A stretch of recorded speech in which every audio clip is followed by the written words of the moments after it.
Hey guys, this will be the first video for 9701 chemistry, and the first video for this channel actually. So the first chapter of 9701 chemistry is atomic structure, and atomic structure, it's a pretty long chapter, so we're going to split it into three parts probably. Uh, so we have, first off, particles in the atom and atomic radius, as well as ionic radius as well. And we have isotopes. That's a really short part. We have electronic configuration, not the one you're used to. It's a different type than what you did in IGCSE.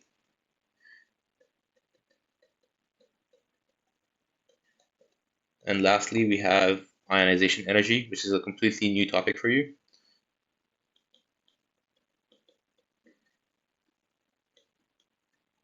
So in the first video, we'll probably cover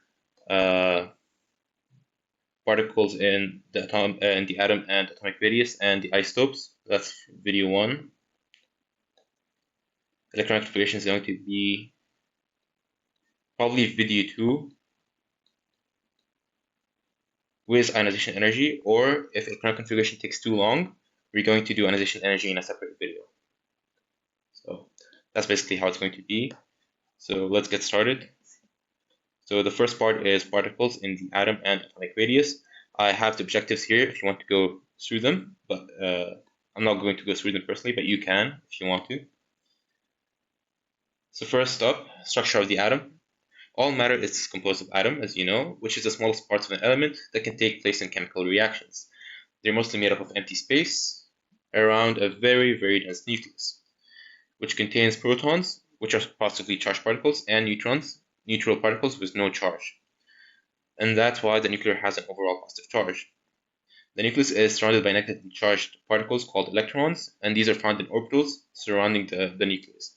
They're not actual orbitals, but it's basically the area where it has the highest probability of electrons being there. And then we have the mass and charge of subatomic particles.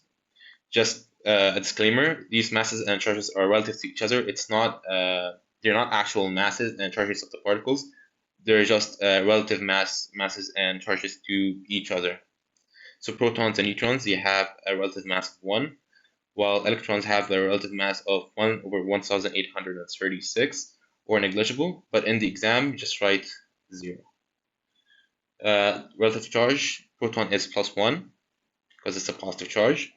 Neutron is 0, because it has no charge. And electron is -1. Again, these are not the actual numbers. These are just the relative charges and the relative mass. The mass and charge of subatomic particles. The mass of an atom is concentrated in the nucleus as it contains the heaviest subatomic particles, which are the protons and the neutrons, because compared to electrons, they have mass because the electron has negligible mass. As you can see here, electrons contribute very little to the overall mass, but it creates a negatively charged cloud as it orbits the nucleus. Electrostatic attraction between the positively charged nucleus and the negatively charged electrons hold the atom together. So because the nucleus is positively charged, and you have electrons in shells, which are negatively charged. So as you know, like charges, opposite charges attract, so they attract to each other. And that's why there's electrostatic attraction. And that electrostatic attraction is what holds the atom together. I have a question here from 9701, paper 22, February, March 25. That's the latest paper. All the group 2 elements except beryllium have more than one stable isotope, and beryllium exists as a single isotope, which is 9,4 beryllium. Describe the distribution of mass within an atom of 9,4 beryllium. Because we didn't get to this part yet, I'll just say it now. 9, that's the mass number, which is basically the number of protons plus neutrons. Okay, and this is the atomic number, or the proton number, and this is the number of protons. You probably know this from IGCSE, but if you don't, that's what it is. So the distribution of mass within an atom of 9.4 beryllium. This is actually a relatively new question. I've never seen it before, except in this paper. That's why I included it here. So what you're supposed to say is that the protons and the neutrons, as we discussed, they have the largest mass, right? So they're the most massive, are the most massive,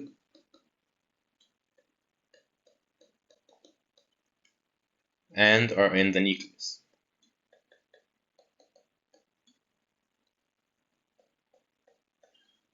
We also said that electrons have negligible mass. They have the least mass. So electrons are the least massive, and they orbit the nucleus. That's the distribution, and they orbit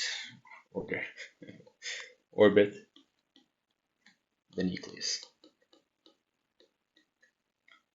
So here it's a distribution of mass, right? So you have to mention the distribution and if it's most massive or least massive.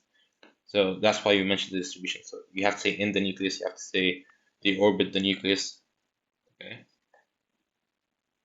You can actually write in orbital shells here.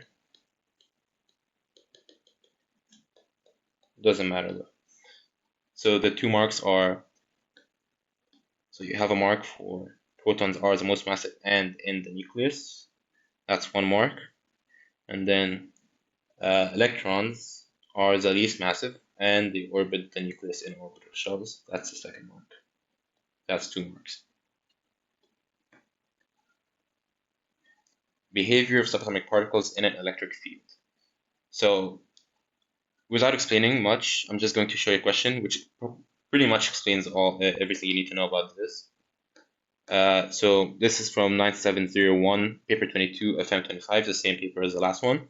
So figure 2.1 shows the behavior of a beam of protons. They carry protons, right, in an electric field. Complete figure 2.1 to show the behavior of separate beams of neutrons and electrons in the same electric field. Label your diagram clearly. You have to label. If you don't label, you lose marks. Assume that the beams of each particle are moving at the same velocity. You can ignore this part, it doesn't really matter. So we can see that the protons are moving to upwards, right, to the top of the page. And that means that this plate is actually a negatively charged plate. So it's negative, right? And that means that this should be positive. And that's why when we draw the electron beam, it goes straight initially, and then it deviates to the positive plate. And as you can see, it has a larger angle than the protons. See, it has a larger angle of deflection than protons. So just label electrons. Erase this because erase this, and then let's draw the neutrons. So we know neutrons, they have no charge, so they won't be attracted to either side. They won't go to the top of the page or the bottom of the page. It will just continue going straight forward.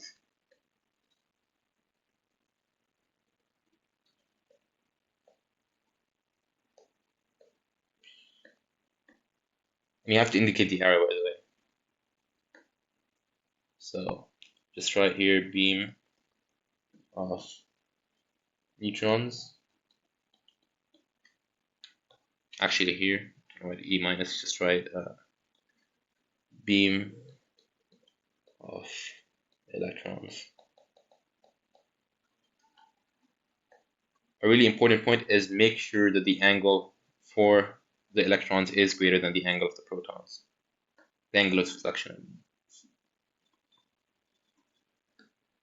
Now, the behavior of subatomic particles in an electric field. This is also another question, but it's a multiple choice question. So it's from 9701, paper 1, the specimen paper of 2022. This is when the last change in the syllabus happened. So beams of charged particles are deflected by an electric field. In identical conditions, the angle of deflection for particle is proportional to its charge and mass ratio. This is an important point. Remember this one. Always read the entire question. Never only read part of the question. You have to read the entire question. Every piece of information contributes to the final answer. And so in an experiment, protons are deflected by an angle of plus 15 degrees, and in another experiment, under identical conditions, particle Y is deflected by an angle of minus 5 degrees. So there's two ways to go around this. The first way is if the protons are deflected by a positive angle and particle Y is deflected by a negative angle, that means particle Y is negatively charged. That's why it's attracted to the opposite direction. Because if you remember here, the protons, they went to the negative platform, and beam of electrons, they went towards the positive platform. They go in opposite directions. So if they go in opposite directions, that means they're oppositely charged. So if the protons are deflected by an angle of 15 and particle Y is deflected by an angle of minus 5, then the overall charge of particle Y has to be negative. So it has to have more electrons than protons. So check which one has more electrons than protons. Which one is an anion, basically. So if you see here, 1 and 1, it's a neutral atom, so this one's wrong. Here it's 5 and 3, 5 minus 3, so that's a minus 2 anion, right? So it's an anion because it has more electrons than protons, so this might be your answer. And then C, it's 4 and 1. It has more protons and electrons, so it will be a cation, which is a positive ion. And so it's wrong because it has to be negatively charged, not positively charged. And same case here, it's also a positive ion. So the answer has to be B. And another way to do this is you go by it mathematically. So it says the charge mass ratio, right? So what's the charge mass ratio? It's basically the ratio of charge of a particle over its mass. So for protons, the charge mass ratio will be, it has a charge of plus 1, correct? And it also has a relative mass of 1. So it's basically plus 1. That's the charge mass ratio, okay? And so if plus 1 gives you a plus 15 degree angle, then what about the charge mass ratio of particle Y?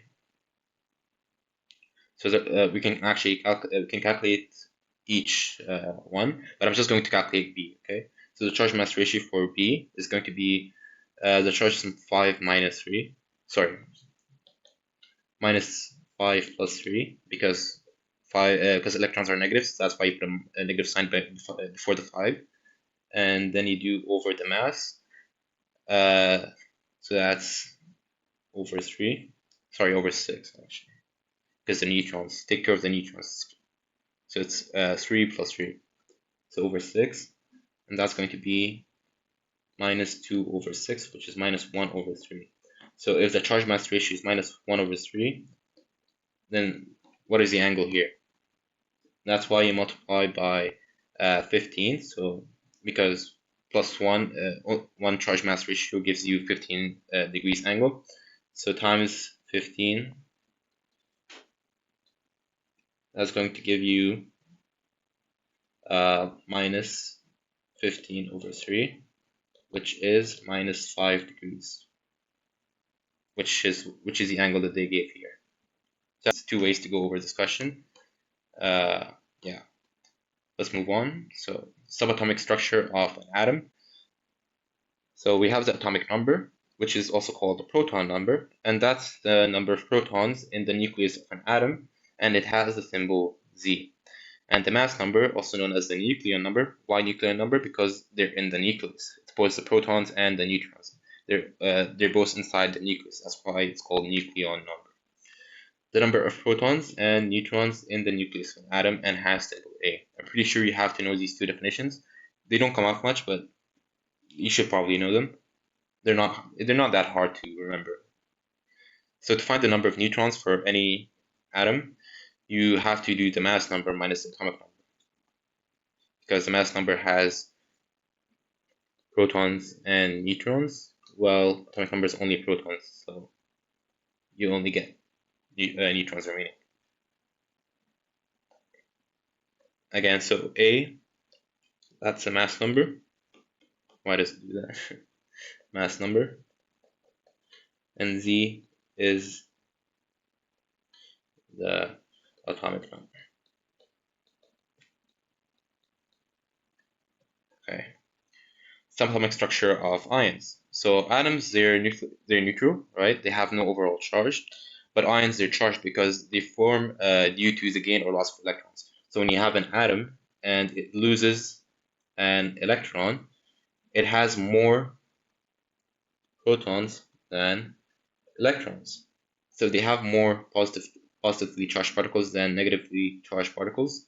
That means it's a positive particle, right? And we call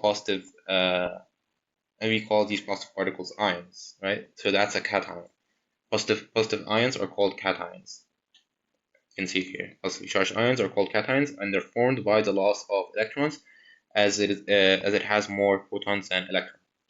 Right? And if it gains an electron, if an atom gains electrons, then it becomes a negatively charged particle. Why? Because it has more negatively charged particles than positively charged particles, and that's why it becomes negative. And we call negative ions, we call them anions. And these are formed by the gain of electrons because it has less protons than electrons. There's a little diagram here if you want to look at it. Yeah. Atomic and ionic radius. So atomic radius, this is a new concept. You didn't take this in ICSE, but it's not too hard to understand. It's pretty simple actually. So atomic radius, it is half distance between the nuclei of two covalently bonded atoms of the same type. So if you look at this diagram, you can see that these are two atoms covalently bonded to each other, right? They're a molecule. And if you take the distance between them, by the way, they have to be the same atom, right? They have to be the same element. If you take the distance between them and then divide it by 2, you get the radius of one atom, correct? So that's basically what the atomic radius is. It's just the radius of that atom, of that element. So trends of atomic radius across a period. You have to know this pretty well. You're asked on it a lot, so memorize this, okay? So across a period, the atomic radius decreases, right? And this is because across a period, the positive nuclear charge, which is basically the number of protons, because if you have more protons, if the number of protons increases, then that means the positive charge increases, correct? And that's why the positive nuclear charge increases. And we call it nuclear because the protons are inside the nucleus. Also, electrons are added to the same principal quantum shell. Principal quantum shell, you'll learn this term later on in the video. It's basically just the electron shell, the orbitals surrounding the nucleus, okay? So there is the same shielding effect. This is the important point that you have to mention. You don't even have to say all this. Just say there's the same shielding effect. Or shielding effect, I mean the same or similar shielding effects. All terminologies work. And so nuclear attraction for outer electrons increases. What I mean by that is, so you have a positive atom, right? You have the shells, the electrons, right? And this and as the positive charge increases, as the nuclear charge increases, and because you have the same shielding, basically shielding effect. Oh, I didn't explain shielding effect, did I? Shielding effect. So basically, there's electrons in the inner shells. So let's say this is an atom, okay, and you have 3 shells, right?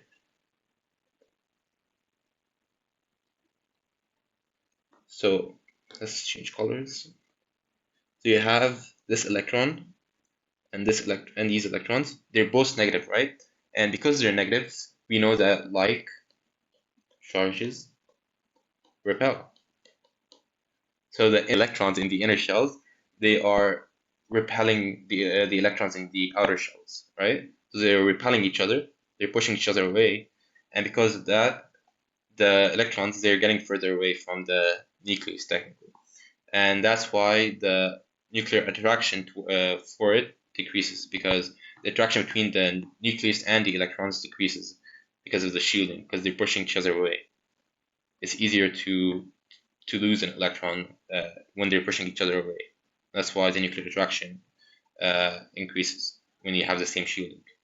But when the shielding increases, it's gonna have less nuclear attraction, right? Because they're pushing each other away, so it's easier to lose that electron.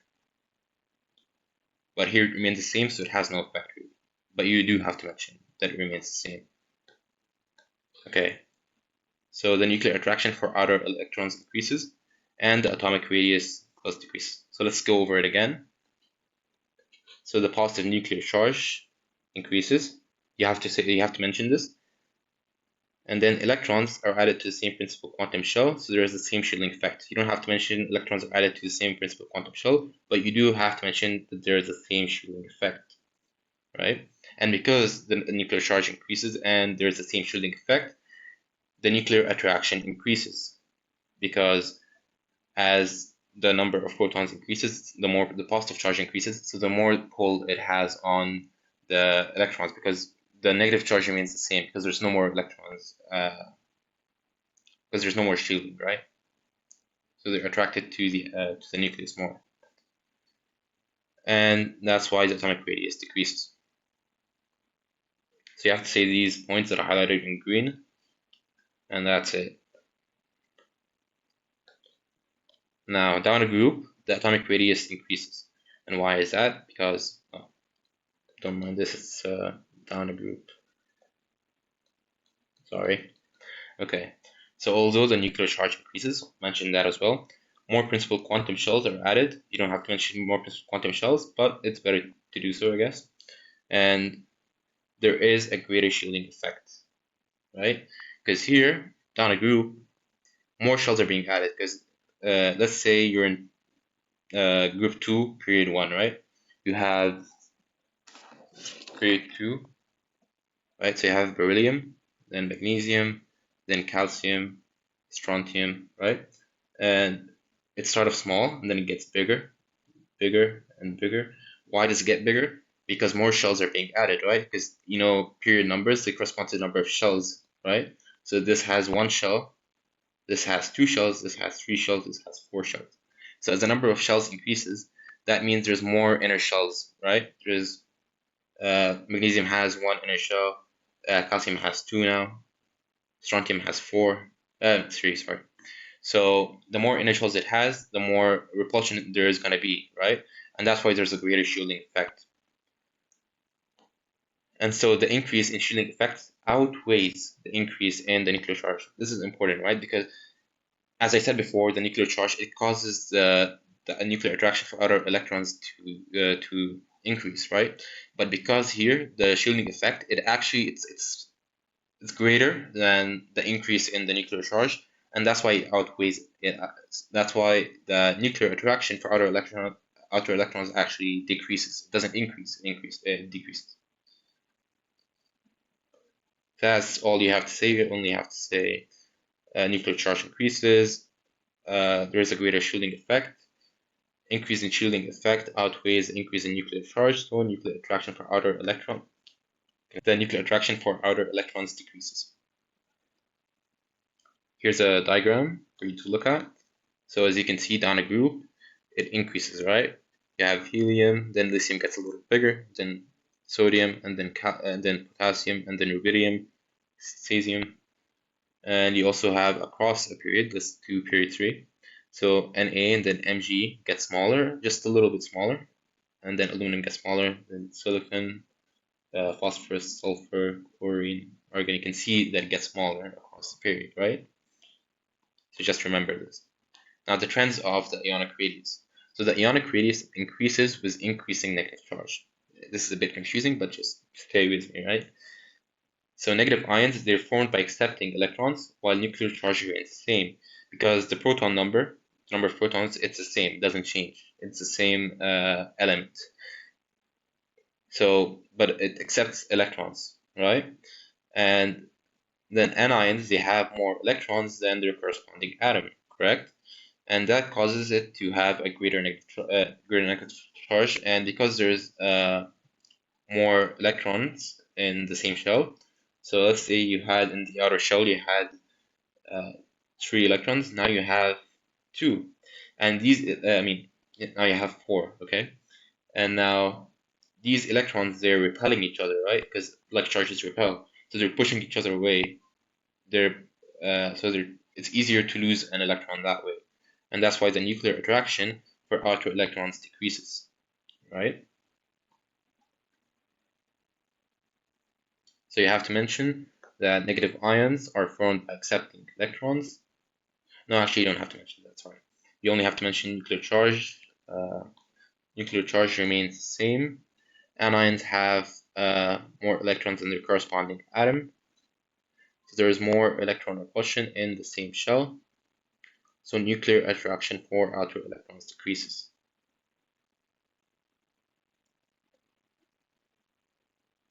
And then here, so ionic radius, it decreases with increasing positive charge. So the more positive it gets, the ionic radius decreases. A good thing to remember is this, okay? You have anion, sorry, oh, there it is. Anions, and then you have atom, and then you have cations. So basically, anions, this is the greatest ionic radius, this is the least ionic radius. Just remember this and you'll be fine in knowing the trend, but you will have to know the explanation as well. So remember the explanation well. So ionic radius decreases with increasing positive charge, and this is because positive ions, they're formed by losing electrons. And so the cations, they have fewer electrons than their corresponding atom. As we said before, when you lose electrons, you have more protons than electrons. And so the cations, they have one less shell in their atom. Because let's say, for example, you have magnesium, right? Magnesium is in period 2, it has 2 shells, and it has 2 electrons in the outer shell, right? So if it loses these 2 electrons, because it becomes an ion, it loses a shell, right? Now it has only 1 shell. So they have 1 less shell than their atom. And that's why the nuclear attraction for outer electrons decreases, because the outer electrons are closer to the nucleus, so there's a stronger nuclear attraction to each other.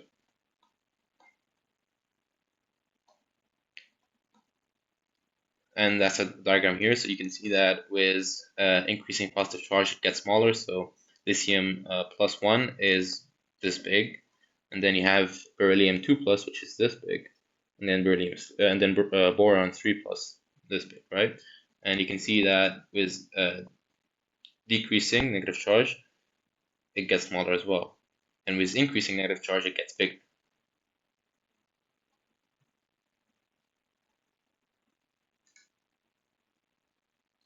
That's it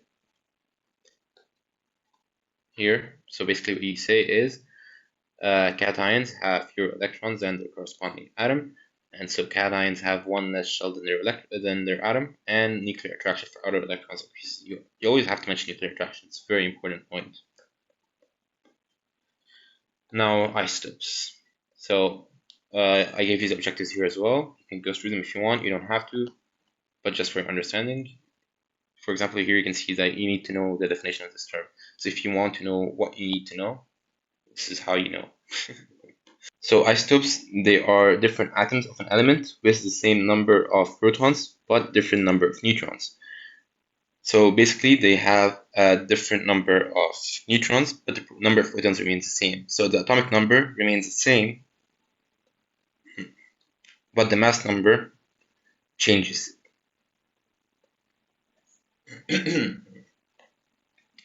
Isotopes, they have the same atomic number as it has the same number of protons, but it has different mass number because it has a different number of neutrons, as I said. So here's a little example. So magnesium, it has, you can see this is the mass number actually. Whenever they take carbon 12, carbon 13, these numbers, they're the mass number. Okay, so here you know the mass numbers, and you can see that they're different, right? So you know they're isotopes. Even if it doesn't specify, you know they're isotopes. And so magnesium, it has 12 protons, correct? So it has the same number of protons, it has the same proton number. The proton number never changes, basically. But you have the different number of neutrons. So 24 minus 12 is 24 minus 12 is 12, right? And then this is 25, so just 13, 14. Do the math. Actually, don't do it this way. Do the math. Use your calculator if you have to. Just make sure you write the correct answer. Don't slip up because you thought, oh, maybe I can just not use a calculator. Okay, just if you need to, just use it. Okay. Chemical and physical properties of isotopes. Isotopes, they have the same chemical properties as they have the same number of electrons and thus the same electron configuration. So I'm sure you know this because of Ch1 as well, but just so you know, this is what you say when it asks you why they have the same chemical properties. It's because they have the same number of electrons and so they have the same electron configuration. Now in the new syllabus you only have to say this, but I recommend saying same number of electrons and so the same electron configuration. You won't lose anything, just write it. Isotopes, they have different physical properties because they have a different number of neutrons. Because neutrons, they add mass to the particle, right? Because as neutrons increase, the mass of the nucleus and it carries no charge, so it doesn't affect chemical bonding. And that's why isotopes, they have different relative atomic masses and slightly different densities. Alright, so that's it for part 1 of the video. We covered atoms and particles inside the atom, and we also covered isotopes. The next video we'll cover electrons, energy levels, and atomic orbitals, and hopefully also cover ionization energy. But if we cannot, we will have to do another video for ionization energy, and that's all.